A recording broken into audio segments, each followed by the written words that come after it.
Hoş gördük, değerli izleyiciler. Ülkede ve dünyada baş verən ən son xəbərlərdən anındaca xəbərdar olmaq üçün Günlük Xəbərlər YouTube kanalımıza abunə olun və bildirişləri açmağı unutmayın. Azərbaycanda martın 29-una gözlənilən hava şəraiti açıqlanıb. Bu barədə Milli Hidrometeorologiya Xidməti məlumat yayıb.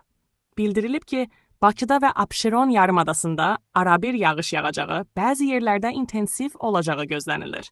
Yarımadanın ayrı-ayrı yerlərində yağan güclü yağıntılarla əlaqədar bəzi ərazilərdə su basma hallarının davam edəcəyi istisna olunmur. Gündüz yağıntılar tədricən kəsiləcək. Gecə və səhər bəzi yerlərdə duman olacaq. Şimal-qərb küləyi gündüz cənub-şərq küləyi ilə əvəz olunacaq. Havanın temperaturu gecə 8-11 dərəcə isti, gündüz 12-17 dərəcə isti olacaq.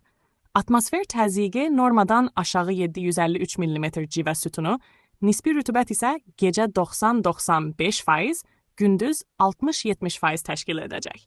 Azərbaycanın rayonlarında bəzi yerlərdə arabir yağıntılı olacağı, dağlıq ərazilərdə qar yağacağı gözlənilir. Ayrı-ayrı yerlərdə intensiv olacağı, şimşək çaxacağı, dolu düşəcəyi ehtimalı var.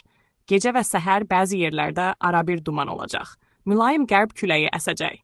Havanın temperaturu gecə 6-10 dərəcə isti, gündüz 15-20 dərəcə isti. Dağlarda gecə 3-7 dərəcə şaxta, gündüz 2 dərəcə şaxtadan 3 dərəcəyədək isti olacaq. Gecə və səhər bəzi dağlıq ərazilərdə yolların buz bağlama ehtimalı var. Qeyd edək ki, 2 gündür ölkəmizdə yağıntılı və qeyri-sabit hava şəraiti hökm sürür. Günlük Xəbərlər YouTube kanalımıza abunə olmağı və videonu bəyənməyi unutmayın.